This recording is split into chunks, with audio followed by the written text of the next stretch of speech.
Kahirap. Tulog pa siya. Pagod siguro talaga. Hindi ko kasi siya minsan, hindi ko siya minsan ginigising talaga pag pag natutulog siya kasi minsan kasi mahaba yung tulog niya. Minsan din maikli lang yung tulog niya. So kapag maikli lang yung tulog niya, bumabawi siya the next time sa pagtulog niya. Kaya hindi ko siya ginagalaw or hindi ko siya fino-force na gumising. Ganun. So ako na lang ngayon ang mag-breakfast. Kasi syempre, unahin muna natin yung goodness niya bago sa atin. Ganun talaga pag asawa ka na. Char! Pag-asawa ka na. Char! So yes, ganun talaga mga katako. Mga katita, mga kamami. Kailangan mag-sacrifice minsan ng mga may asawa. Kasi tulad ko, syempre hindi naman kabataan yung asawa ko. So kailangan kong makisabay sa trip niya. Hindi naman trip yun kasi may sakit talaga siya. So yun, ganun talaga. Let's admit the fact na ganun talaga. So hello mga katita. Ang ginawa ko ngayon sa video ko, pinatayo. So ito, tapos na yung toasty ko. So ang gagawin ko is maglalagay ko ng butter. Ito, butter, natanggal. Butter ito, yan. So ito yung pang namin sa ilalim ng bread. Char, ang dami. Gusto ko kasi maraming butter. Yan. Ganyan lang siya mga katita. Ganyan lang kasimple yung mga breakfast namin. Ganyan. Tapos ito naman, ganyan lang siya. Very simple, di ba? Wala masyadong ganap. Tapos meron ako dito strawberries. Lalagay ko siya dito sa gilid. Strawberries. Ayan. Si Habi naman meron siyang apple. Ayan o. Apple. 1 apple a day keeps the doctors away. Char! Ah, diba? May rhyme pa si Inday. Nagra-rhyme pa ang tita niyo. Masyado bang malaki? Siguro mukha ko. Ayan, mas better. Pasensyahan nyo na ha. At medyo hindi pa masyadong kalamay. Oh, what's happening to this? Nagmo-mold na siya. Matagal na siya. Pero hindi ito masamang moldan. Ano to? Nagpo-form lang talaga siya. Gawa ng siguro nagmo-moisture na talaga siya. Matagal na siya sa sa tawag nun? Sa plastic. Tanggalin natin siya para hindi siya makadamay pa ng iba. Ayan. So, ayan. So, ang gagawin natin is, hindi natin ilalagay dito ulit. Kasi nakakatakot. So, pagawa tayo na sarili natin lagay.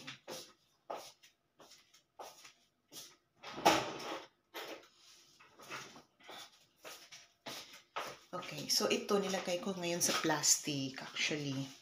May nabasa kasi ako or napakinggan ko sa dito na yung aluminum foil daw is hindi maganda. May masamang effect daw yung aluminum foil. Kaso yung asawa ko hindi naman naniniwala sa mga ganyan-ganyan. So tayo, dahil gusto pa natin humaba yung buhay natin, kailangan natin maging conscious. So, ayun na nga. So, tatanggalin ko lang ini para hindi siya magkalat. Ayan. Actually, dito, yung mga nakamold, yung mga cheese na nagmumold, actually, hindi siya masama. Kasi, the more na magmumold siya, the more na may good bacteria. Kaso nga lang, syempre, ayoko naman na maging masama pa. Di ba? Masama na nga yung pakiramdam ng asawa ko. Mas lalo pang maging masama pag, di ba, pinabayaan natin. So, dapat iingatan natin. Kahit pa paano. Di ba? Ito lang yan. Kahit walang nag-aalaga sa atin. Char! Nagdradrama. Nagdadrama si ate. Anyway, ito na at kakain na tayo. Naglalagay lang ako ng cheese dahil kahapon kumain kami ng Chinese. And sa sobrang kain namin ng Chinese, talagang bundat talaga ako, yung grabe yung pagkabusog ko. So ngayon, hoson tayo. So ngayon, magbe-bread lang tayo and magko-coffee lang tayo. Let's eat! Bon appetit! It's makalak! See.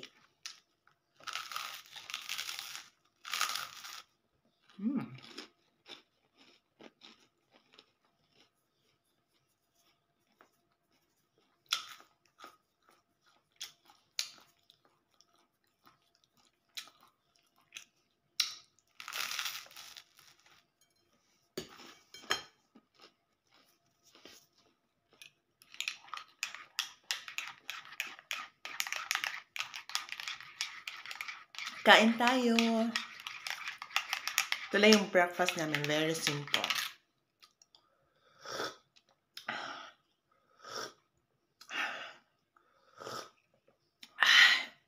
Coffee is life.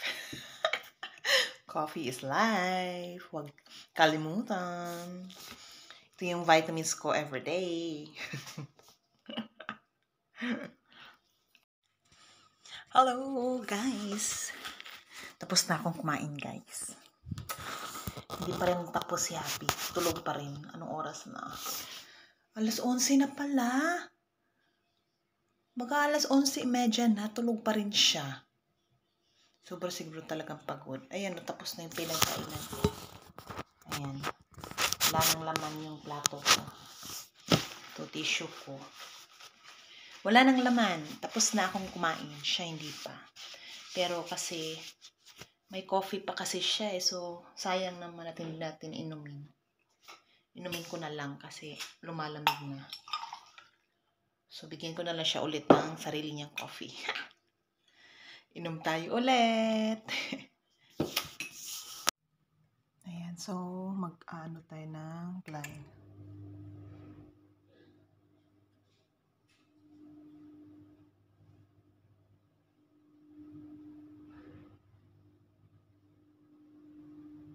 Ayan. Nilalagay na natin yung blind para hindi masyadong mainit dito sa loob ng bahay. Okay. Ayan.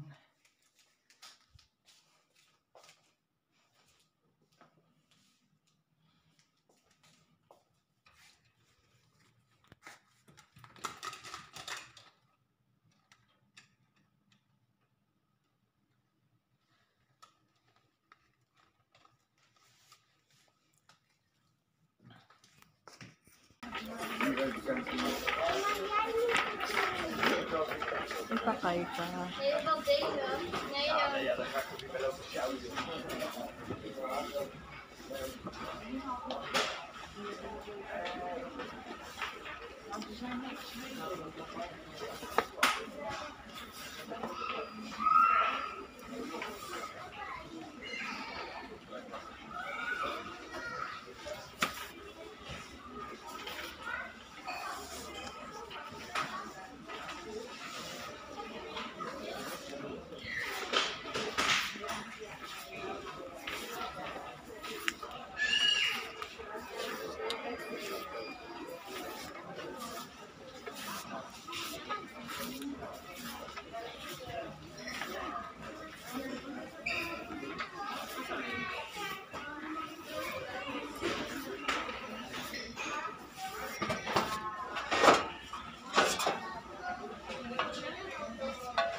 cotton. Wow, cotton machine. 20 euro.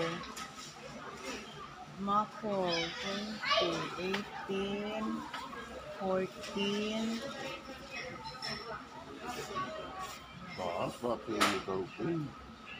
What is that, mahal? Smart Crimanja Silicone Chuchu. What's that?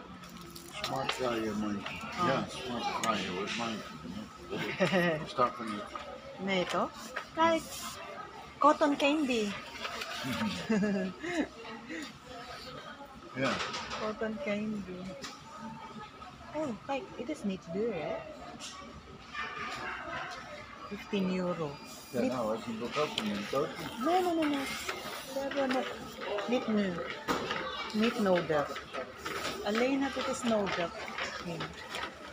Hebben we die allemaal in de Filipijnen ook, hè? Ja. Nou, dan kunnen we... Flour. Hebben we? Ja, die hebben, maar... Ay, sorry. Ja, maar niet met al die... Maar niet duidelijk. Nee. 1,72. For 3. Ja. Okay. Oh, this is a nice plate, oh. Look, Mal. Look, oh. Hello mga katita, at ito na nga, nandito na tayo sa bahay. Tingnan nyo naman ito, ang ganda. Kasya sa, yan, kasya siya. Hindi gaano kalaki, hindi gaano kaliit. So, tama lang. Ganda, no? So, ito yung mga pinamili namin, mga katita. Lalapag ko lang dito sa lamesa para mas makita nyo pa ng maigi. Isa-isahin natin, mga katita. Tapos, may parang window blinds tayo. Privacy blinds. Ano bang tawag dyan? Yeah, privacy blinds nga. Parang static film siya. Lalagay lang siya sa glass. Tapos, another bag. Meron din tayo. Dalawa yung bag na napili natin. So, meron pa tayong ayan. Alam niyo na. Ayan. At saka meron tayong belt bag. Yes, nakahanap ako ng belt bag para sa trabaho. Waist bag kung tawagin dito. Pero belt bag talaga yan, diba? So, ayan. Diba ang ganda? At may cups tayo. At disposable siya. Para yan sa sasakyan. Meron din tayong pang tali. Yun, pang tali ng bag. Meron din tayong toothpaste, turmeric. I-explain ko sa inyo kung ano to. Tapos, meron din tayong peanuts. Meron din tayong nabiling, yan, plastic yan para sa basura. At another plastic din para sa pin, pero medyo maliit yan. Ano pa? Meron tayong bead set, yung mga pang-screw ganun. And meron tayong pang-buhok para iwas buhol-buhol. Ano pa meron tayo dito? Meron tayong charcoal mask. Explain ko rin yan sa inyo later. Ha? Ganda yan, di ba? Minsan-minsan lang tayo makakabili ng ganyan, kaya sulitin na natin. Ano pa bang meron? Wala na. Yun lang ang mga nabili namin doon sa store na yun. So, ayan. So, meron akong nabili dito ng bag. Ang ganda niya. Makapal siya. Tapos, may handle din siya sa taas. Pwede mo siyang bitbitin lang sa kamay. Backpack siya. Pwede siya sa laptop. Pwede ilagay ang laptop diyan. And super strong siya. Yan ang kinagandahan sa kanya. At ang kapal pa ng yung sa likod, yung hawakan natin sa likod, makapal siya in fairness, ha. Yan. Isang kulay black ang binili ko. Unisex ito. Pwede pang babae at pwede rin pang lalaki. At meron din akong isa dito, para siyang kulay blue-green combination. Ganda din siya, para siyang pang teenager. Pang teenager. Ayan, makapal din yung likod niya.